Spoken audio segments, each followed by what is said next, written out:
Welcome everyone. This is the first of what will be a webinar series for supply chain planning in the 21st century. The primary topic being empowering manufacturers. Today, Dr. Valeriy Manokhin is joining us. He's going to be speaking about modern forecasting for manufacturers, specifically leveraging advanced data analytics and AI in supply chain. This will be recorded and on our YouTube channels at a later time. Feel free to put your questions in the chat and we'll address those at the end. You can have a chance to speak with Valeriy about those. We'll go through them. And let's get started. If you have any further questions after the webinar, like a stairwell response that hits your mind later, feel free to send us an email. And for now, I'm going to hand it over to Valeriy. Thank you, Valeriy. Yes, good afternoon, good morning, everyone. Welcome to this webinar, where we're going to be talking about modern forecasting and manufacturing. My name is Valeriy Manokhin, so I'm delighted to be here. This webinar series is organized by Quantics, so we have some points to cover today. You can see them on the slides. So, I'll just kind of skip this, but we're going to be talking about traditional forecasting methods in manufacturing, the paradigm shift, how companies are moving to modern forecasting techniques, and also their kind of benefits, and we'll conclude and do have some Q&A session. So I'll just hand back over to Elizabeth to talk a little bit about Quantics, the company that organizes and sponsors this webinar. With you, Elizabeth. Thank you.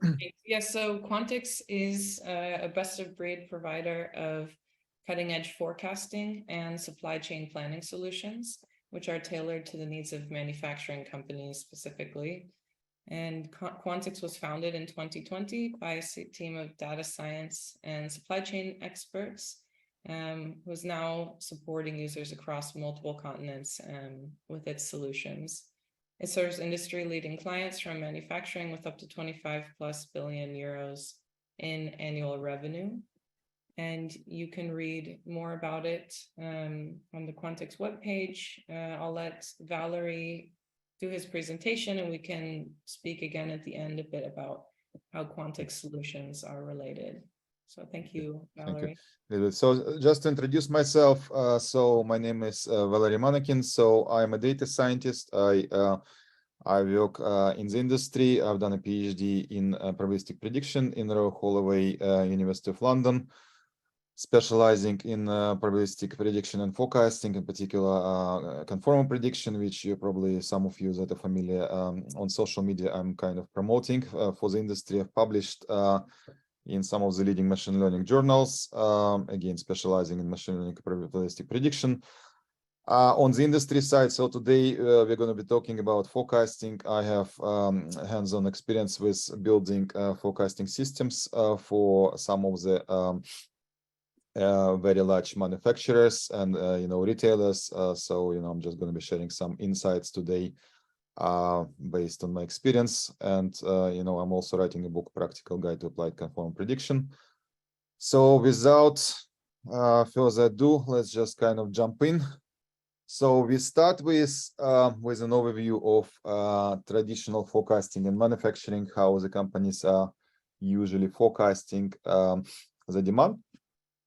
And if you look at the evolution, here is like a good slide which is showing the evolution of forecasting. Of course, people who are working with forecasting, data scientists, demand planners, are quite familiar with how things have developed. So initially it was all about reactive, rather proactive, sort of kind of making things to order or making things to stock, and then people realized actually some sort of like proactive planning would be nice, right? Because we can organize things perhaps better. All right, okay, so just again, just a sort of summary slide on the evolution of forecasting, how companies have moved through this kind of curve. Initially manufacturers were making things to order or make to stock, and then they realized actually it doesn't have benefits because it would be nice to plan ahead, right? So what is actually the kind of next step to do some kind of forecast, right? So Actually, one of surprising steps is that companies can use is naive forecast, right? So what are we talking about here? This is usually a so-called free forecast. You know, we can actually, depending on the business, depending on the kind of situation and data sets, it could be some kind of, forecast, which is just kind of looking back at the patterns that we saw. These forecasts could be sometimes surprisingly powerful, and this should be the starting point of any kind of forecasting process, because forecasting is a relative process, right? It's not in the kind of in absolute. We have to kind of start from something, and then we can increase forecasting performance going forward. So then we see there is statistical forecasting, right? So most of you are probably familiar with this is a classical forecasting. Often it's done in Excel.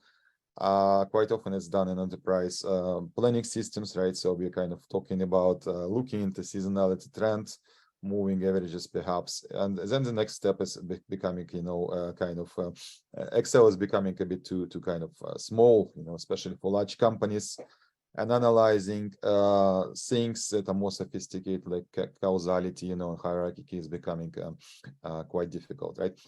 But we'll talk a little bit later that a lot of companies are using Excel, right? So it's a kind of a good tool, but perhaps not the best tool for forecasting, right? So what are we talking about? Like next phase is demand modeling, right? So we're trying to understand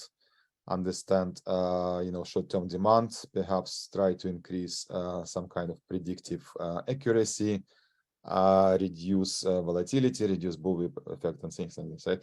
And the final stage is, it's like what you probably hear a lot about these days, right? So everybody is like, of course, talking about machine learning, right? How can we actually leverage the power of machine learning to provide better forecasts, right? How we can take into account some promotional activities, perhaps. How can we forecast new product launches, right? And how can we kind of incorporate external signals, perhaps from the social media or external indicators, things like that. So let's just move on. Just taking a little step back, why is forecasting important, right? So there is a number of factors which make forecasting important, right? So if you look about planning into the future, right? So what do we really want to have? If we want to have some sort of like risk mitigation, how do we use the signals that we have in our data, external, internal, to perhaps identify a future drop in demand, right? Why could this be important? Because, well, if there is a future drop in demand, perhaps we should not be producing this much. And manufacturing companies, like, other companies, are very interested in optimizing, right? So what are they optimizing for? They're optimizing for a couple of things, right? First of all, to make sure that custom orders are satisfied, right? So they don't want to leave any money on the table. They don't want for people to not to find something in stock when they want to buy it, and they don't want for customers to shift to competition. And the second thing, this is like a trade-off, right? If you have too much stock, then we have too much inventory, then we have money tied in, right? So we're talking about negative impact on cash flow, right? So this is all it's all about, right? It's a trade-off.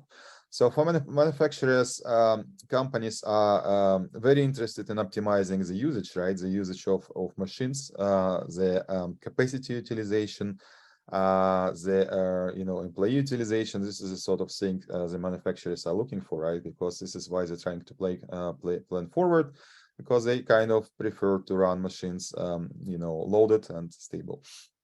I mentioned already cost reduction improvement in ROE, right? So the competitive advantage for manufacturers is all about making things better, making things on time, and making things cheaper, right? So all of that is directly impacted by forecasting. Again, related to to risk mitigation and low inventory, it's not just about finished goods, right? It's all about inventory. It's perhaps semi-finished goods and also raw materials. You don't want to end up with a lot of materials on the production floor, right? Because they kind of they take time to organize, they cost money, right? And we also don't want to have not enough materials when things need to be made. OTD, on-time delivery, is a very important metric that manufacturers are focusing on, right? And this is related directly to customer satisfaction, right? So if we can't execute orders on time, what is going to happen? We are going to use the kind of start to rush things through. We're going to ship things perhaps to customer on the other side of the globe, or perhaps, our kind of productivity metrics are not going to be optimal because we're not producing optimally in terms of like machine utilization. Optimal manpower planning. This is a big topic, especially in the United States. It's very difficult to get people on the production floor into retail, right? So we have to plan accordingly and make sure that we have enough manpower to man these machines. So what is the current status of forecasting, right? So if you look into where the industries are focusing on, the kind of things that are very relevant for supply chain leaders, most of the companies are either looking to improve the current methods. They understand the current methods do not work, and they understand they need to move to kind of AI and machine learning, right? And they're kind of moving into this direction. But if you look into some industry surveys, for example, here we see a McKinsey & Company, right, back from 21, so it's only just 2 years ago. The ratio of companies that have already implemented AI and machine learning solutions was still quite low. So what is actually the tools that companies are using? So if you look at the tools that the companies are using, surprisingly, we have some very interesting conclusions. A lot of companies are still using spreadsheets, as I mentioned. So spreadsheets could be, it could be a flexible and interesting tool for perhaps smaller or medium-sized companies, right? But, we know that spreadsheets do not have the functionality that people expect them to have in 2023, right? They don't have AI, they don't have machine learning. It's very difficult to create powerful models in spreadsheets, right? On the other side, they do provide some flexibility, they provide some visibility and ability for demand planners to kind of move things around and adjust forecasts and share kind of the findings, right? The second solution is SAP APO, right? So this is quite interesting, right? So what do we see here? We see a product that was introduced in 1998. That was 25 years ago, right? So if you look into functionality in SAP, there is a lot of very classical models like exponential smoothing, but perhaps in terms of more powerful models, we cannot find them there, right? So more importantly, the product has been around since 1998, and support has been stopped in 2027, right? And then we see some kind of other solutions, Blue Yonder GDA, right? So classical demand solution, and we also have kind of more modern kind of version of it, right? So let's talk about classical methods, right? So if you look into into SAP, for example, or we look into any other classical solution, the kind of things that we see there, right? So copy-paste methods is I mentioned the benchmarks. The classical methods rely on history repeating itself, right? So perhaps one of the ideas could be we can just copy the demand from the past, and we could use it as some sort of like first forecast, some kind of benchmark. Moving average, a very popular approach, right? So essentially, what people do is they kind of look into the history of sales, and they say, let's kind of just average it somehow and see, whether we can create a forecast, right? Exponential smoothing, we're going to talk a little bit about in more detail. Linear regression and ARIMA and SARIMA, which is a seasonal version of ARIMA. So let's kind of look into the issues, right? So what are actually the issues with traditional forecasting? When we look at traditional forecasting, of course, what do we use? We use historical data, and here, by looking at historical data, effectively, the assumption is been made that history is going to repeat itself, right? But that's, as we know, is not always true, especially when there are some changes in the environment, like COVID, for example. We know that the sort of COVID situation resulted in new patterns, new kind of dynamics for sales of products and goods and services, right? A lack of real-time responsiveness sometimes, because we are relying on these classical models that are doing some kind of averaging, right? They're probably not responsive enough, and this is an important consideration for supply chains, right? That have to be agile.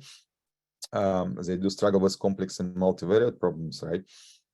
So most of these forecasting models are, univariate. So we look at one SKU at a time, and they cannot address the forecasting of a portfolio of related SKUs, perhaps, or forecasting products for a particular factory. Forecasting performance, this is quite interesting, right? So we know these models produce certain performance, but we also know that this performance can be increased, right? We know this from various things like forecasting competitions, right? We know that some companies are doing much better than others in terms of forecasting performance, right? So where is the kind of the limit of forecasting optimality, right? Can we go to 90%? Can we go to 80% perhaps? Quite often, when people look at forecasting performance from sort of traditional forecasting methods, is quite low, right? Some companies have 50% accuracy, or maybe even 40%. That's leaving some money on the table. Scalability issues, right? So if we were to use these models for each and every SKU, perhaps, and if forecasts are produced quite regularly, we're talking about significant compute time, right? So it could be too slow for the demand planning process. So let's move to kind of deep dive a little bit into traditional forecasting tools, right? So exponential smoothing is actually one of the most popular models that is used in supply chain.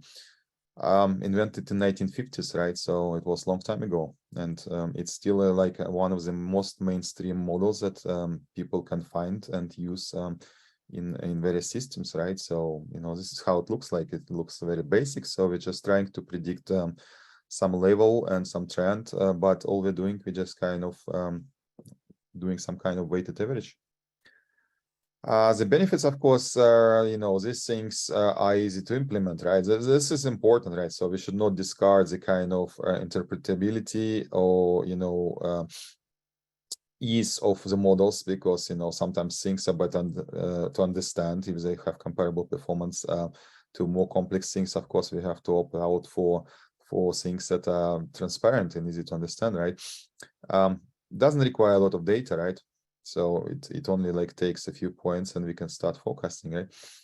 It has some adjustments to local trends again, but I mentioned already, perhaps not responsive enough, because if you have some sort of change in conditions, we are basically forecasting based on the averaging of the past, right?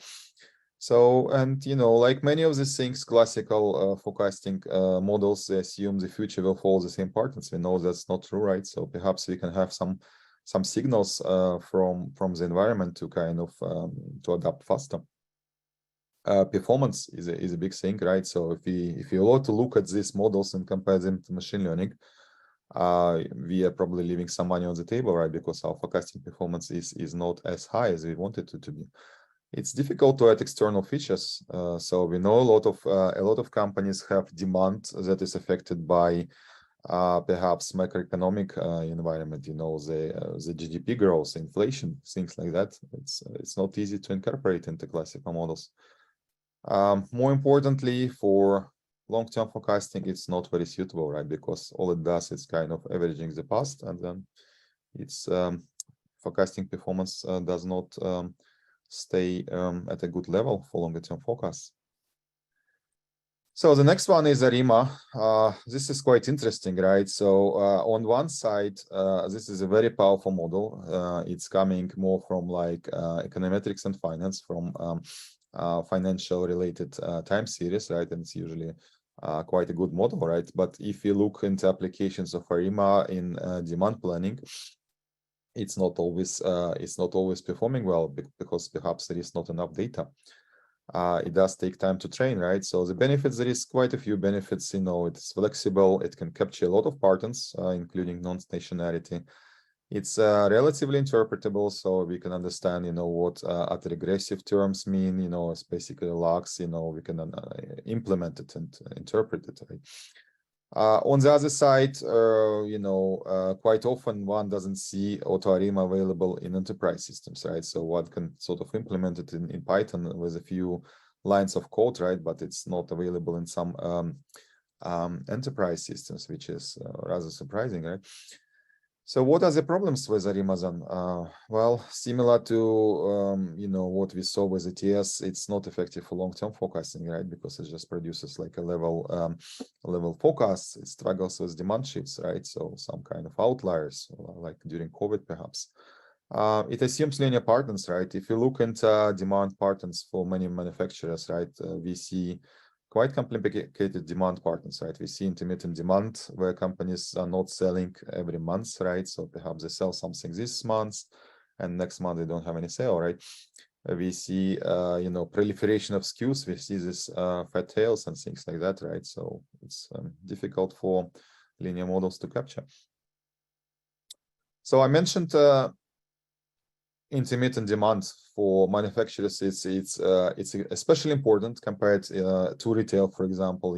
If you go to a certain level of SKU location, especially in business to business, right? If you talk about business to business products, we see a lot of intermittent demand patterns, right? They're not very straightforward to model, right? There are no like solutions that always perform better, right? So how do people address it, right? Well, it turns out there is a classical model which is called Croston model that is invented specifically to be tailored to intermittent demand, right? So it was invented in 1972 to forecast intermittent demand, in particular for spare parts, right?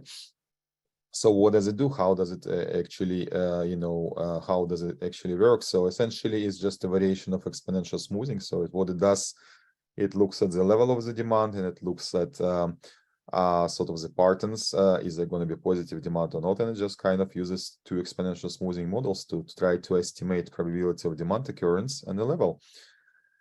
And it's kind of a good first take on this hard problem, right? But because it's quite simple, it has very basic assumptions, right? So it doesn't sort of model the interaction between probability of sale and the level. It can be shown that results in forecast bias, right? So forecast bias is something that people try to mitigate away, right? They don't want to have forecast bias because it results either in understocking or overstocking, and it's not a great feature to have. And it doesn't really help with non-intermittent data, right? Because it's specifically tailored to intermittent demand. So now, we've talked about traditional forecasting techniques, right? So, and we have now clearly a paradigm shift, right? Everybody is talking about machine learning and AI. What is actually happening, right? So a good indicator of what is happening, there are several things we can look at. We can look at forecasting competitions, right? We can look at companies, the big tech companies, which are more innovative, right? So you can see here, I picked an example of Amazon, right? So Amazon is of course, familiar to everyone. And it's a very large tech company, right? So it's selling goods all over the world, over 400 million products in over 185 countries. And Amazon has been using machine learning and AI since 2009, basically. So it started with the classical models and then started to kind of embark on a journey. Went through experimenting with lots of things, and they kind of invented all these models specifically for Amazon, of course, because it has a lot of like data and, there's a lot of work involved, right? So Amazon, addresses forecasting very seriously. And the reason it does so is because Amazon simply by sheer scale of its sales cannot afford to have everything in stock, right? Because otherwise it would be too expensive. So on the other side, Amazon has to make sure when customers log in on the website that the customers can buy something from Amazon and not go elsewhere, right? So Amazon has invested a lot of efforts into forecasting R&D, and it has over 200,000 scientists focused on forecasting alone across the world, right? So it's a core competence, right? It's a source of, business value for Amazon clearly to have better forecasting systems. So you can see here on this journey how Amazon, went from classical time series to random forest, seasonality, feed-forward neural networks, and deep learning. Yeah. So what do we see as key trends? I mentioned already Amazon, but there is also some evidence, right? There is industry surveys. Obviously, there is also forecasting competition. So what kind of topics can we perhaps glean from there?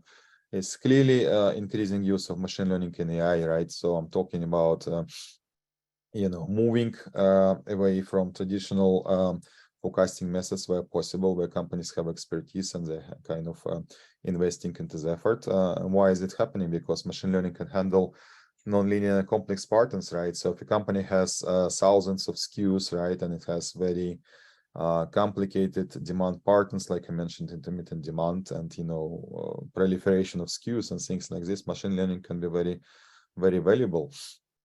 Machine learning can also incorporate less structured data, right? So for example, how, if you have new product sales, right, we don't have any sales history, the traditional methods cannot help with forecasting demand for such goods, right? But we do have perhaps some similar products, right? So we have something that has similar attributes, right? So perhaps we can incorporate this information about our new products into machine learning model, right? So, we can tell the machine learning model what are the features of this new product. We can tell it what the price is going to be, and it's going to help us to build some sort of forecasting model.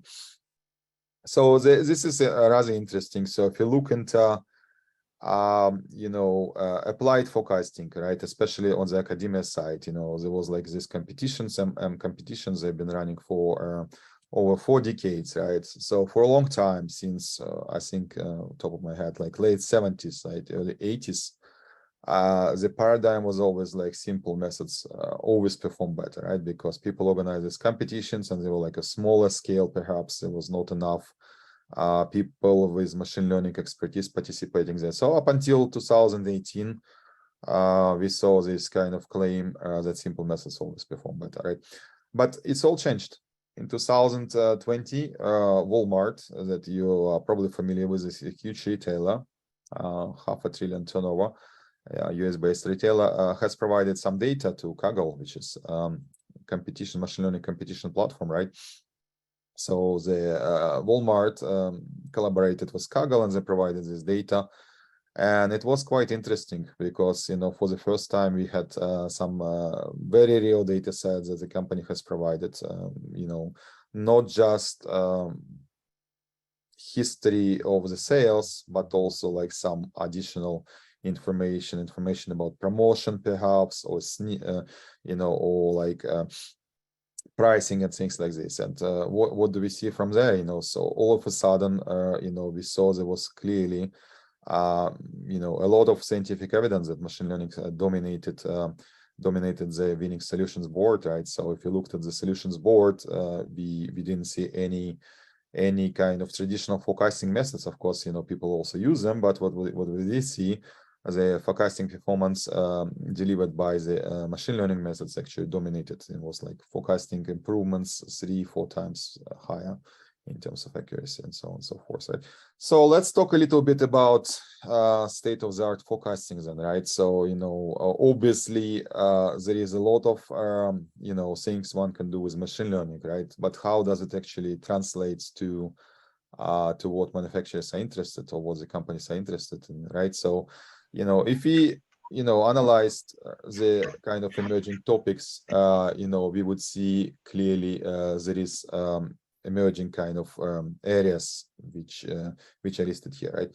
And I'm gonna talk about them in a bit more detail, right? So we see there is, things related to hierarchical forecasting, ensemble forecasting, and so on and so forth. So what is hierarchical forecasting, right? Imagine we are doing forecasts, right? And we have some kind of hierarchy. Imagine that we had like manufacturing plants, A and B, and we have certain products produced in these plants, and then we have like total, which is like total sales for the company, right?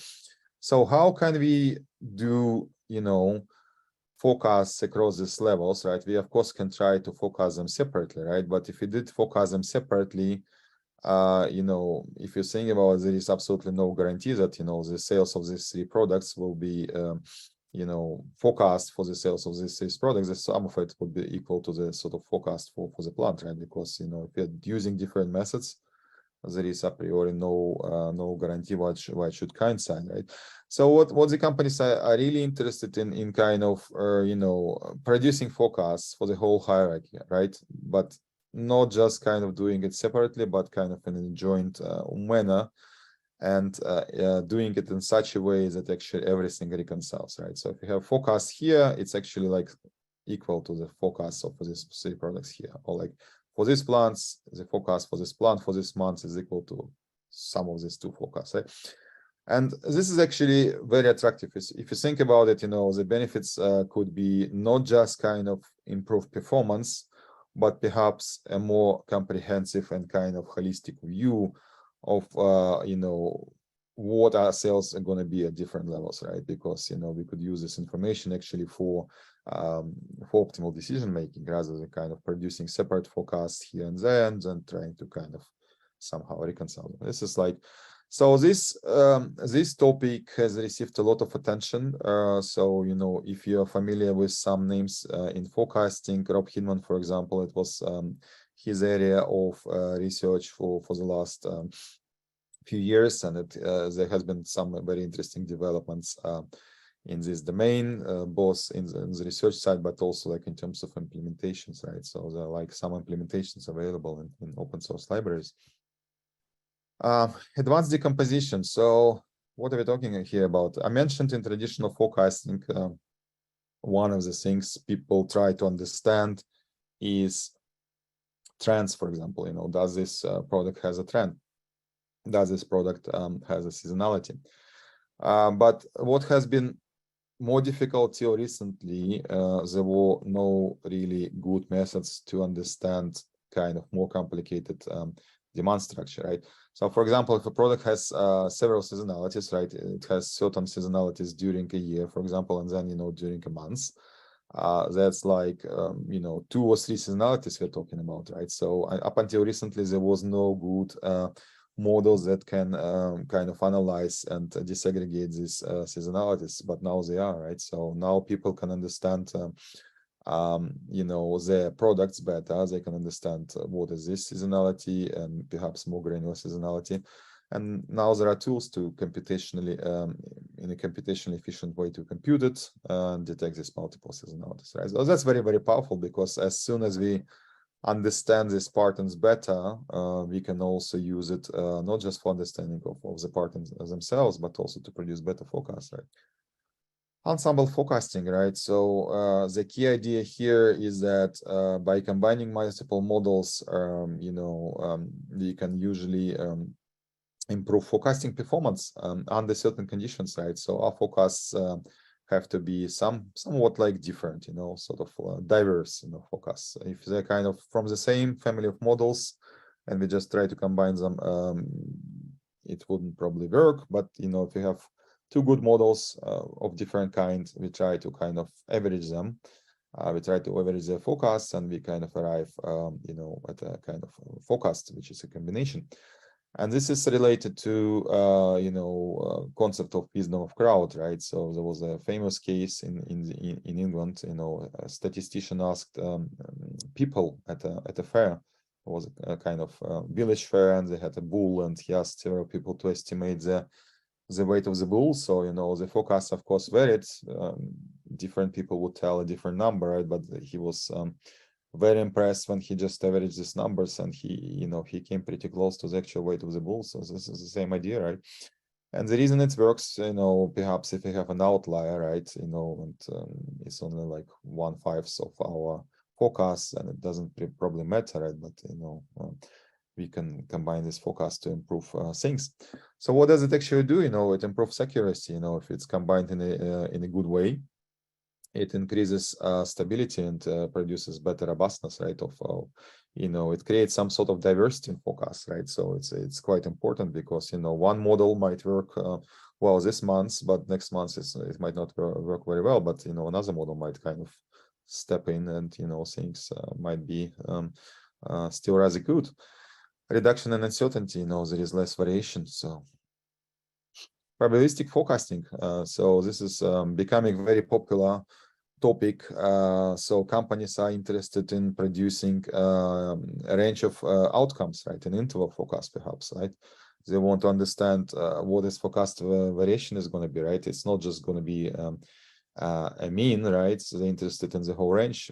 Why does it matter? Because, you know, for inventory planning and downstream decisions, just having a number for the mean is not very helpful, right? So the companies want to understand what the minimum stock level should be, the safety stock, right? The safety inventory, and what is the ordering should be, right? And for this, the probabilistic forecasting is ideal, right? So they can do a lot of things. It offers much more information for decision making. Hybrid forecasting, right? So how is this? We've talked about ensemble forecasting, right? So it uses the same idea essentially. It combines things, right? But you know, here in hybrid forecasting, it's basically combining things from different model types. So we are not saying, you know, we are going to be discarding like classical time series methods. They still have some value, right? But what are we going to be doing? You know, we're going to be doing like some machine learning models, perhaps, and you know, going a step further, we're going to combine forecasting from classical methods with machine learning techniques, right? So to improve accuracy, to obtain better performance, right? And you know, it has additional benefits, right? So it might work for smaller data sets. So we know machine learning requires more data, right? But statistical and classical models, they have less of this requirement, right? At the same time, they can handle both linear and nonlinear patterns when we combine things, right? So the traditional methods can help handle linear, machine learning can handle nonlinear, right? So we can combine them and have the best of the both worlds. Global versus local forecast. So I mentioned, you know, companies have a multitude of SKUs, right? So companies have tens, you know, of thousands, sometimes thousands, sometimes even like millions SKUs, right? So how do we actually use this information better, right? Instead of like forecasting time series, one time series at a time, perhaps we can look at a portfolio of related SKUs, right? Because it can help us not just to forecast every time series, but it kind of learns across signals, across different SKUs, right? If one product is related to another product, and you know, it starts to kind of exhibit some behavior which might benefit the second product, we want to know about it earlier rather than later, right? So, you know, very powerful idea. Again, I mentioned classical methods are not able to handle global forecast, right? But machine learning methods can do, right? So yes, and I think that is, yes, I'm coming to the end of my presentation. So again, you know, just a recap. So we've talked about traditional methods. We talked about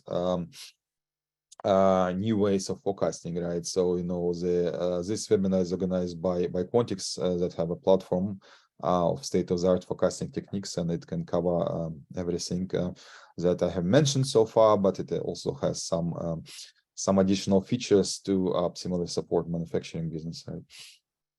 So competitive edge. So let's just kind of recap and conclude why is forecasting important, right? Why is modern forecasting important? So, you know, apart from all the other things I mentioned, you know, of course, forecasting accuracy. So what kind of numbers are we talking about? So, you know, according to some research from Institute of Business Forecasting and Planning, 15% forecast accuracy improvement, which is not out of reach for many companies, because, you know, many companies have not reached, you know, optimal forecasting. 15% forecasting improvement delivers 3% of pre-tax profit improvement, which could be a very, very large number, right? So how do we translate it into dollars? You know, we have to talk about scale, right? So if you have a company with 50 million turnover, 1% improvement in under forecasting generates 1.5 million savings, right? 1.2 million, right, for all forecasting. So we see even like for, you know, what would be classed as a medium or small medium size company, right? 50 million turnover. We're talking about substantial amount of money, right? So if you're talking about larger company, 10 billion turnover, 1% forecasting improvement, you know, is worth 300 million. Of course, this is all like, you know, this is all on average, right? And figures could be different, but just thinking about the sheer magnitude of scale, you know, how forecasting can produce ROE for a company, you can see this pretty big numbers. So yeah, and this concludes my my presentation. I think we can open the floor to Q&A. There's one question. What would be good forecasting model for event-driven scenario, right? Okay, if I understood it correctly. So, I mean, I mentioned for event-driven scenarios, right? This is presumably things like, promotion and, maybe some sort of price changing. I mentioned that, of course, it is all like, data and company specific, right? But I mentioned that machine learning is ideal for this kind of external data, whatever the external data, and by external data in this case, I mean anything which is on top of historic data.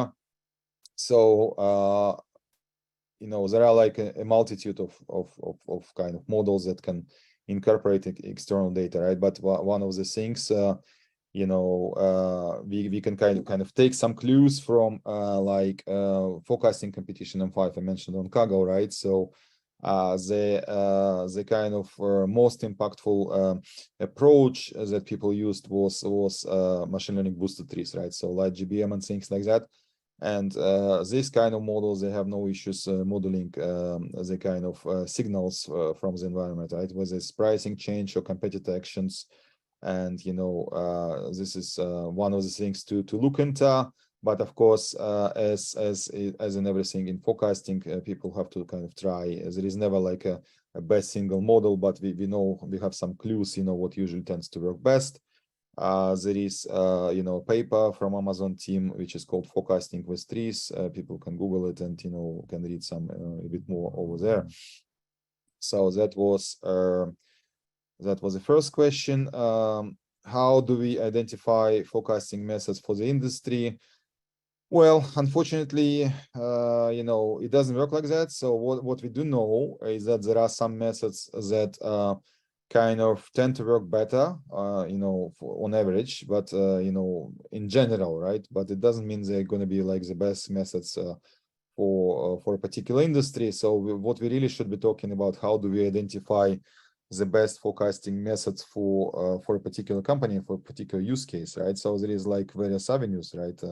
One avenue is, of course, to use a forecasting platform like Quantics that can do this automatically for you, right? Or the another alternative is basically to have a data science team that is kind of proficient in time series and forecasting, and they know what works in general, and then can test these various methods on your data, right? So only your data can tell what's best for your company, right? So it's no kind of easy shortcuts, but again, the kind of expertise of data scientists is key, right? Because we cannot just kind of throw everything, on the problem. There are hundreds of different models, and it would take forever to kind of test everything, right?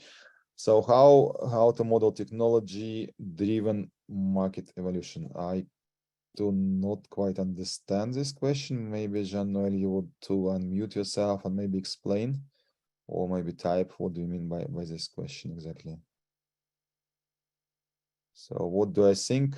What do I think about hits and bits models compared to ensemble methods? The different methods, right? So in general, these are quite good methods. So I would suggest to try them, and hits and bits, right? But also like ensemble is quite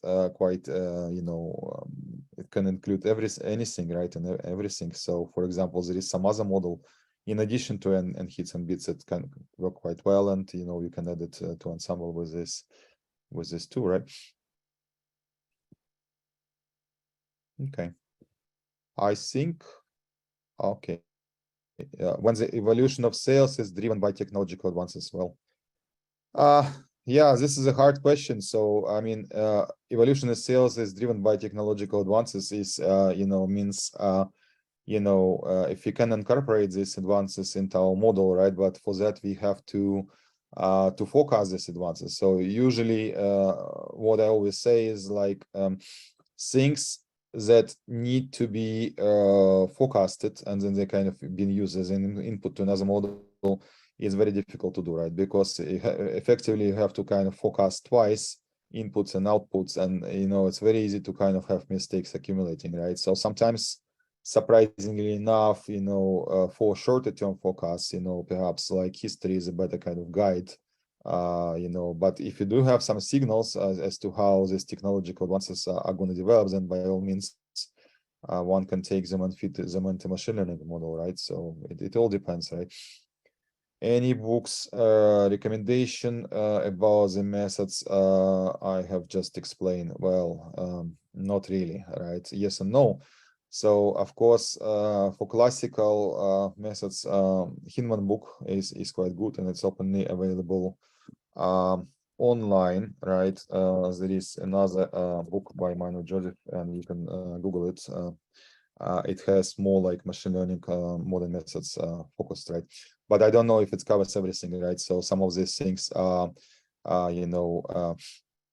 pretty cutting edge, and they're still like in research phase, and the book was written a couple of years ago, and it doesn't have everything, but it's a good book for machine learning models.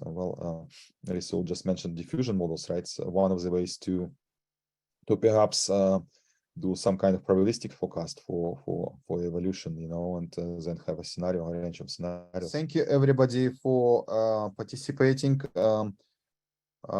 Hope it was useful, and yes, thank you for the organizers, Quantics team, for putting this webinar series and the first webinar together. Thank you, Elizabeth. I'll hand back over to you then. Thank you, Valerie. And again, thanks to everyone for attending. This will be available on our YouTube channels at a later date, and you can rewatch it or share it. We'll share it also on our LinkedIn and Twitter pages. And again, if you have any other follow-up questions, just feel free to reach out to us. And look out for further webinars coming up, where this is going to be an ongoing series. So we're looking forward to inviting more expert speakers in this field to host more of these. All right. Thank you, everyone. I'm going to end the meeting. And have a nice day. Take care.